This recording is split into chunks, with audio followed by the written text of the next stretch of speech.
السلام علیکم ورحمۃ اللہ وبرکاتہ۔ بسم اللہ الرحمن الرحیم۔ دوستو، حضرت امام اعظم ابو حنیفہ رحمۃ اللہ تعالی سبق پڑھا رہے تھے۔ برقعے میں ایک عورت آئی، اس نے ایک سیب اور ایک چھری امام صاحب رحمۃ اللہ تعالی کو دے دی۔ طلبہ بڑے خوش ہوئے کہ بھائی بہت ہی نیک عورت ہے کہ سیب تو لائی، ساتھ چھری بھی لے آئی تاکہ ہمیں تلاش نہ کرنی پڑے۔ امام اعظم ابو حنیفہ رحمۃ اللہ تعالی نے سیب کاٹا، اس کا جو اندر کا حصہ تھا وہ باہر نکال کر چھری اور سیب عورت کو واپس کر دیا۔ اب شاگرد امام صاحب رحمۃ اللہ تعالی کو حدیثیں سنا رہے ہیں کہ حضرت حدیث میں آتا ہے کہ ہدیہ قبول کر لینا چاہیے، تو آپ نے تو حدیث کے خلاف عمل کیا۔ اگر آپ کو ضرورت نہیں تھی تو ہم جو یہاں بیٹھے ہوئے تھے اور ہدیے میں سارے شریک بھی تھے، آپ ہمیں دے دیتے۔ امام صاحب رحمۃ اللہ تعالی نے فرمایا، وہ بیچاری تو مسئلہ پوچھنے آئی تھی، اب یہ حیران کہ مسئلہ کون سا پوچھ کر گئی ہے۔ نہ اس نے زبان سے پوچھا، نہ اس نے حال سے بتایا۔ فرمایا کہ سیب کے باہر کئی رنگ ہوتے ہیں، کہیں مٹھیالا، کہیں مہندی کا رنگ، کہیں سبز ہے، کہیں سرخ ہے، اور جب ناپاک ہوتی ہے تو خون کئی رنگ بدلتا رہتا ہے۔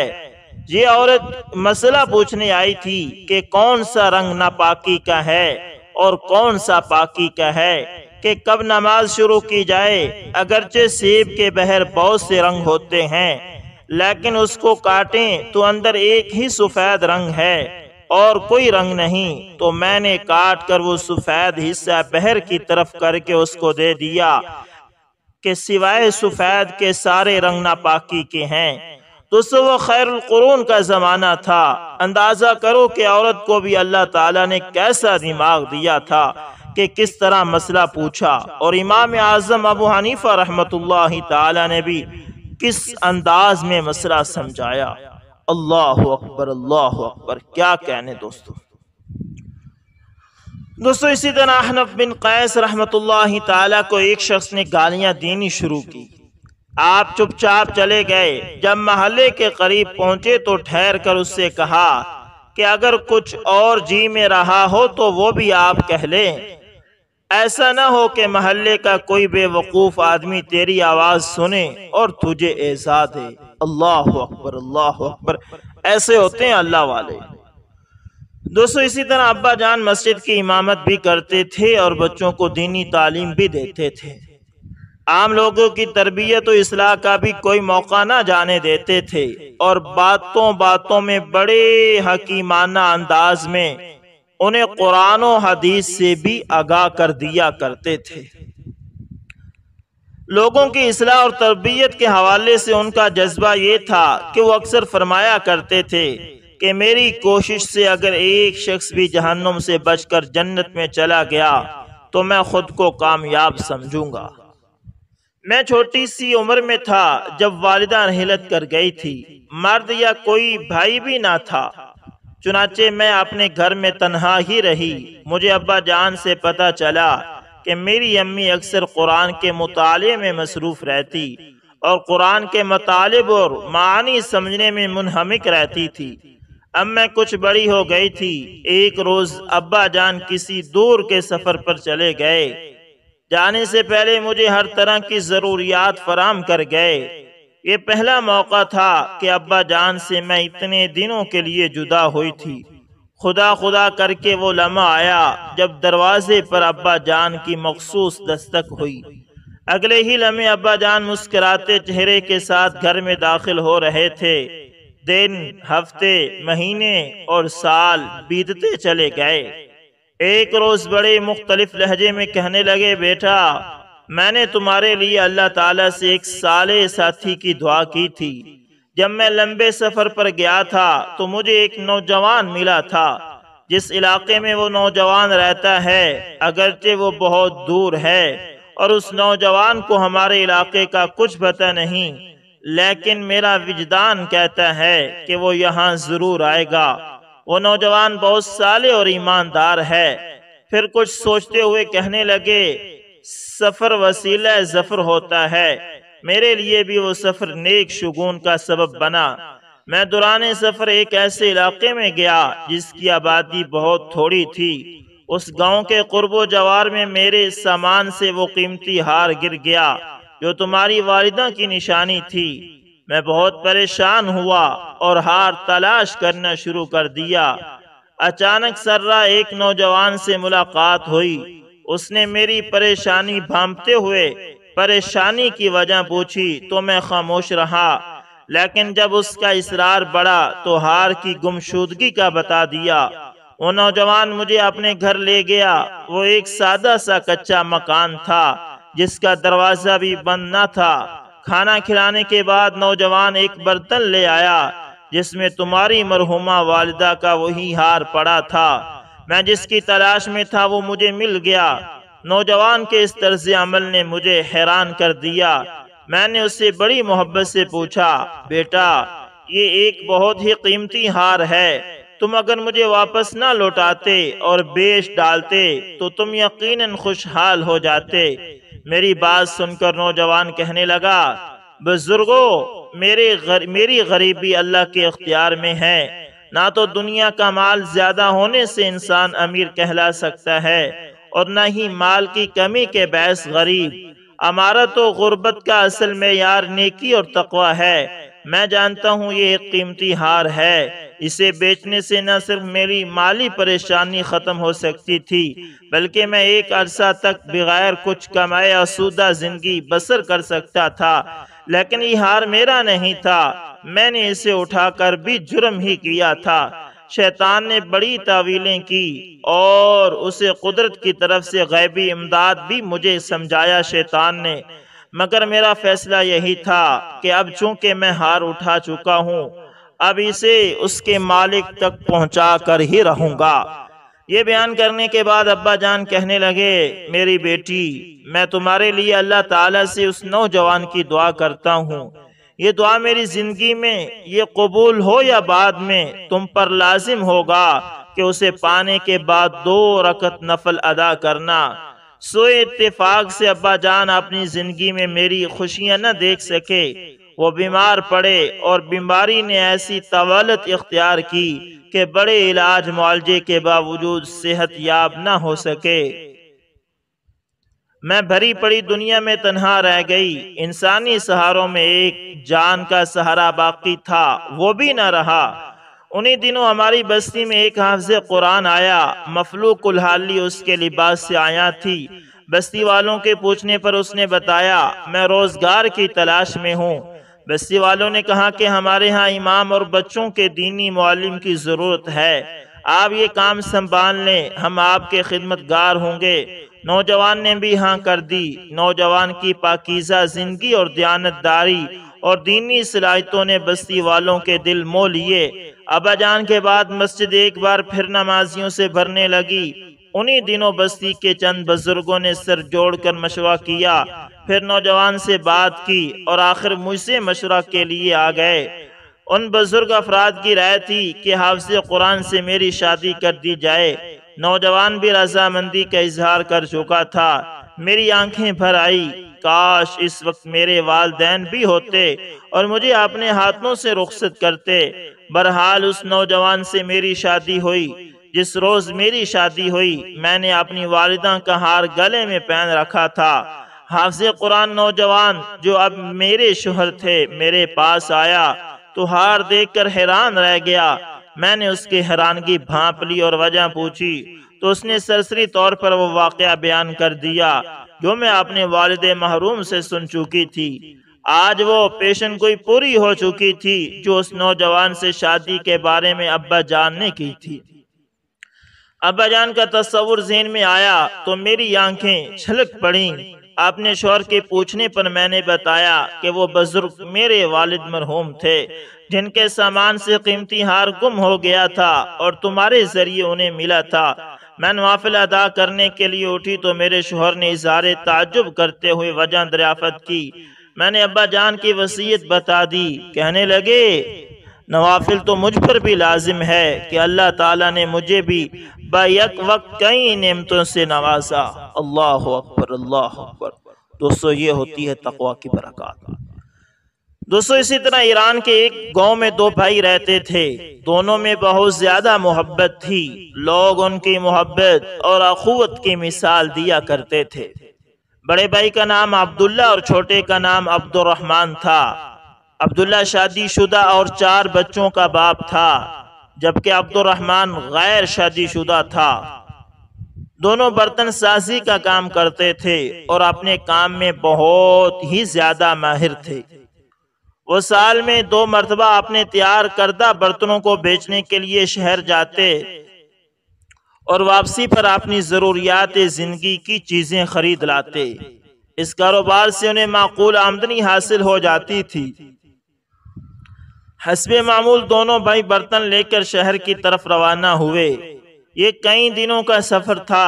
ابھی وہ شہر سے 1 دن کے فاصلے پر تھے کہ دوپہر کا وقت ہو گیا۔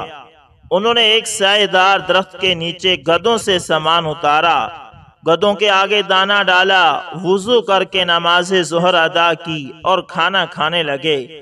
کھانے سے فارغ ہوئے ہی تھے کہ انہیں ایک شخص کے چلنے کی آواز سنائی دی۔ انہوں نے دیکھا کہ گرد و غبار میں اٹا ہوا ایک شخص ان کی جانب آ رہا ہے۔ اس شخص نے قریب آ کر کہا، اے دوستو، کیا تمہیں کسی ہم سفر کی ضرورت ہے؟ بڑے بھائی نے جواب دیا، کیوں نہیں، ہم سفر کی وجہ سے سفر آسان ہو جاتا ہے۔ اجنبی ان کے پاس بیٹھ گیا اور اپنے میٹھے لہجے سے دونوں کو اپنا گرویدہ بنا لیا۔ کچھ دیر آرام کے بعد سفر دوبارہ شروع ہوا۔ دوران سفر اجنبی نے بڑے بھائی کو اکیلے پا کر اس سے حال احوال دریافت کیا اور باتوں باتوں میں پوچھا کہ سامان بیچنے کے بعد کیا تم دونوں برابر تقسیم کرتے ہو؟ جواب میں بڑے بھائی نے کہا، ہاں ہم ایسا ہی کرتے ہیں۔ اجنبی نے کہا، دیکھو میاں، تم بال بچوں والے ہو، تمہارا حق زیادہ بنتا ہے اور محنت میں بھی تم زیادہ شامل ہو۔ چھوٹا تو اکیلا ہے، کیا تم نے کبھی اس پہلو سے بھی سوچا؟ اس طرح اجنبی نے بڑے بھائی کے دل میں وسوسہ پیدا کر دیا۔ اس نے دل میں عہد کر لیا کہ اس دفعہ زیادہ حصہ لے گا۔ اجنبی نے اسی طرح موقع پا کر چھوٹے بھائی سے پوچھا، سامان بیچنے کے بعد تم دونوں برابر تقسیم کرتے ہو؟ چھوٹے بھائی نے بھی وہی جواب دیا، ہاں ہم ایسا ہی کرتے ہیں۔ اجنبی نے کہا، میاں تمہاری ابھی شادی ہونی ہے، گھر بننا ہے اور آمدنی کی تقسیم میں تم گھاٹے میں رہتے ہو، کام کاج بھی زیادہ کرتے ہو، بڑا بھائی تو اپنے بچوں میں مصروف رہتا ہے، اس طرح تمہارا گھر کیسے بنے گا؟ شادی کے اخراجات کہاں سے آئیں گے؟ چھوٹا بھائی بھی وسوسوں کا شکار ہو گیا اور کھنچا رہنے لگا۔ اجنبی سائے کی طرح کبھی چھوٹے بھائی کے کان بھرتا تو کبھی بڑے بھائی کے کان بھرتا۔ شہر پہنچنے کے بعد سامان بہت اچھے داموں فروخت ہو گیا۔ ضروری خریداری کرنے کے بعد دونوں بھائی جامع مسجد میں جمعۃ المبارک کی نماز پڑھنے گئے۔ امام صاحب نے خطبے کے دوران سورۃ الناس کی تشریح فرمائی کہ شیطان کس طرح انسانی ذہنوں میں وسوسہ پیدا کرتا ہے، اور فرمایا کہ اگر کوئی بھی آپ سے کوئی ایسی بات کرے جس سے آپس میں پھوٹ پڑے، بے اتفاقی پیدا ہو یا حرص جاگ اٹھے، تو آپ لوگ فوراً لا حول ولا قوت الا باللہ العلی العظیم پڑھیں۔ اس طرح وہ شیطانی وسوسہ فوراً غائب ہو جائے گا۔ دونوں بھائیوں کی سمجھ میں بات آ گئی۔ مسجد کے باہر انہوں نے اپنے دلوں کو ٹٹولا اور ایک دوسرے کے بارے میں غلط وسوسوں پر فوراً لا حول ولا قوت الا باللہ العلی العظیم پڑھا۔ اجنبی فوراً غائب ہو گیا۔ دونوں نے ایک دوسرے کو سب کچھ بتا دیا اور ایک دوسرے سے معافی مانگی۔ انہوں نے ایک دوسرے کو دل سے معاف کر دیا اور اللہ تعالیٰ کا شکر ادا کیا کہ امام صاحب کو ان کی رہنمائی کا ذریعہ بنایا۔ اس کے بعد وہ امام صاحب کی خدمت میں حاضر ہوئے اور ان کا بھی دل سے شکریہ ادا کیا، کیونکہ انہی کی بدولت وہ شیطان کے مکر و فریب اور چال سے بچ گئے تھے۔ اللہ اکبر، اللہ اکبر۔ تو دوستو اسی طرح وائرس کے وقت راشن کی تقسیم کا سلسلہ شروع ہو چکا تھا۔ جیسے ہی ایک پرانے مکان پر میری نظر پڑی، اس کا دروازہ کھٹکھٹانا چاہا ہی تھا کہ ساتھ میں آئے محلے دار نے منع کر دیا۔ پوچھنے پر وہ کہنے لگا، صاحب رہنے دیجئے، یہ ایک فحاشہ عورت کا گھر ہے، اس کو بہت جگہ سے راشن آتا رہتا ہے۔ یہ بات سن کر مجھے یقین ہو گیا کہ محلے میں سے کسی نے بھی اس کو راشن فراہم نہیں کیا ہوگا۔ جیسے تیسے میں نے اس سے بحث کر کے دروازے پر دستک دی۔ اندر سے دھیمی سی آواز آئی، کون؟ میں نے بتایا کہ راشن سپلائی کر رہے ہیں، آپ لینا پسند کریں گی؟ تو انتہائی غمگین آواز آئی کہ آپ واپس چلے جائیں، پہلے ہی اس محلے میں لوگ ہمیں جینے نہیں دیتے، ہم گزارا کر لیں گے، آپ کی مہربانی آپ محلے کے شرفاء میں تقسیم کر دیں۔ میں نے باضد ہو کر کہا، آپ مجھے بھائی سمجھیں، محلے داروں کی فکر نہ کریں۔ بہت اصرار کرنے کے بعد اس عورت نے اپنی بیٹھک کا دروازہ کھولا اور ہم نے راشن اور آٹے کا تھیلا وغیرہ اس کے گھر میں رکھ دیا۔ وہ خود پردے میں آئی اور شکریہ ادا کرنے لگی، لیکن دل مطمئن نہیں تھا کیونکہ وہ باپردہ عورت لگ رہی تھی۔ محلے کا فرد بھی میرے ساتھ تھا۔ میں نے جوں تو ہمت کر کے اس سے پوچھ لیا کہ بہن، آپ نے ایسا کیوں کہا، اور آپ کے گھر راشن موجود ہے کیا؟ کہنے لگی، بھائی گھر میں آلو پڑے ہیں جو پچھلے ایک ہفتے سے بنا کے کھا رہے ہیں، محلے میں سے کسی نے خبر تک نہ لی، عورتیں میرے گھر نہیں آتی اب۔ میں نے پوچھا، ایسا کیوں ہے میری بہن؟ آنکھوں میں آنسو لیے بولی، میرے خاوند کو وفات پائے 2 سال کا عرصہ ہو گیا ہے، اس وقت بہت حالات اچھے تھے، میرے 2 بچے ہیں اور کچھ ٹائم ٹھیک گزرا، میرے والد جتنا کر سکتے تھے کرتے رہے، ان کی وفات کے بعد حالات خراب ہونا شروع ہو گئے، بچوں کا اور گھر کا نظام مشکل ہو گیا۔ ایک دن میرے خاوند کا قریبی دوست کچھ عرصہ بعد بہر سے آیا، اس نے مجھ سے بہت افسوس کیا اور مجھے کچھ پیسے دے کر چلا گیا۔ پھر وہ کچھ دن بعد آیا اور مجھے گھر کا کچھ راشن دے گیا۔ دوسری دفعہ لوگوں نے جب میرے دروازے پر گاڑی دیکھی تو طرح طرح کی باتیں کرنا شروع کر دی۔ پھر جب وہ واپس بیرون ملک لوٹنے لگا تو جاتے ہوئے میرے گھر آیا اور کہا، بہن یہ میرا نمبر ہے، آپ کو کسی بھی چیز کی ضرورت ہو تو اپنے بھائی سے کہنا، کسی محلے دار سے مانگنے کی ضرورت نہیں۔ جب وہ باہر نکلا تو محلے کے لوگوں نے اسے پکڑ کر مارنا شروع کر دیا۔ تم نے ہمارے محلے میں گند مچایا ہوا ہے۔ یہ سن کر میں نے چیخنا شروع کر دیا کہ تم لوگوں نے میرا حال تک نہ پوچھا، اور اگر کوئی بھائی بن کر میرا خیال کر رہا ہے تو تم اسے بھی مار رہے ہو۔ شرم سے میری جان نکلی جا رہی تھی کہ اتنی ہمدردی کا یہ صلہ ملا اسے۔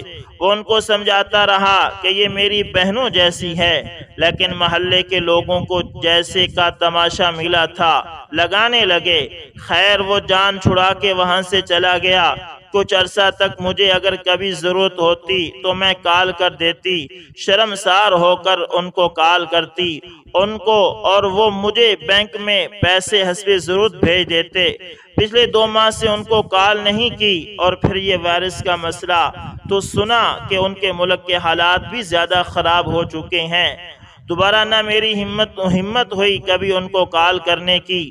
بیوہ سمجھ کر اگر کوئی میری مدد کرنا بھی چاہے تو محلے والے مجھے غلیظ نظروں سے دیکھتے ہیں، اور محلے میں اتنے شرفاء ہیں کہ ہر کوئی گزرتے ہوئے میرے دروازے پر جھانک کر جاتا ہے، باہر جاتے ہوئے مجھے گھورتے ہوئے جاتے ہیں، اپنی عورتوں کو میرے گھر نہیں آنے دیتے۔ یہ وائرس تو بہانہ رکھا ہے اللہ نے ہمیں راشن بھیجنے کا، ورنہ ضرورت کا سامان بالکل ختم ہونے کو ہے۔ کچھ دنوں سے اس بھائی کو کال ملانے کا سوچا، لیکن ضمیر نے گوارا نہ کیا۔ سوچا کہ پتہ نہیں ان کے حالات کیسے ہوں گے۔ میرے بچے کو بھی اب محسوس ہونا شروع ہو گیا ہے کہ محلے میں ہماری ماں کو لوگ کس نظر سے دیکھتے ہیں۔ ہمارے نبی کریم صلی اللہ علیہ وسلم نے تو دشمنوں کی بیٹیوں کے سروں پر چادر رکھا کرتے تھے۔ یہ کہاں کے دیندار لوگ ہیں کہ اگر کوئی میرے گھر میری مدد کو آتا ہے تو اس کو اس قدر مشکوک نظروں سے دیکھتے ہیں کہ لوگوں نے ڈر کے مارے مجھے زکوٰۃ تک دینا چھوڑ دی۔ یہ باتیں کرتے کرتے اس کا دوپٹہ آنسوں سے بھیگ گیا، اور جو میرے ساتھ آدمی بیٹھا تھا وہ شرم سے پانی پانی ہو رہا تھا۔ مجھے سن کر بہت دکھ ہوا، اور ہم نے راشن کے ساتھ کچھ نقد رقم بھی اپنی طرف سے ادا کی۔ جو شخص میرے ساتھ تھا وہ باہر نکل کر کچھ بولنے ہی والا تھا کہ مجھ سے رہا نہ گیا، اور اس کے بولنے سے پہلے ہی شروع ہو گیا کہ بروز قیامت تم لوگوں کے اس راشن کو اللہ کیسے قبول کرے گا، جبکہ تمہیں محلے میں رہنے والے ان لوگوں کی خبر نہیں جو کسی کے دروازے پر نہیں جاتے۔ کوئی کیسا ہے؟ یہ اللہ اور اس کے درمیان کا معاملہ ہے۔ آنکھوں دیکھا بھی بعض دفعہ سچ نہیں ہوتا۔ اس کی خاموشی اور نم آنکھوں نے کچھ نہ بولا۔ 4-5 دن بعد اس نے محلے میں سے اچھی خاصی رقم اکٹھی کر کے اس عورت کے گھر پہنچا دی۔ بے شک اللہ ہی جانتا ہے کہ سب کے دلوں کا کیا حال ہے۔ دوستو امید کرتا ہوں ویڈیو اچھی لگی ہوگی، پسند آئے تو لائک شیئر کمنٹ لازمی کریں، اور اگر آپ ہمارے چینل پر نئے تو لازمی سبسکرائب کریں، اور ساتھ میں بیل کے نشان کو دبانا نہ بھولنا تاکہ ہر نئی ویڈیو کا نوٹیفیکیشن آپ لوگوں تک پہنچتا رہے۔ دوستو ملتے ہیں کسی نیکسٹ اچھی سی ویڈیو کے اندر، تب تک کے لیے اللہ حافظ، جزاکم اللہ خیر۔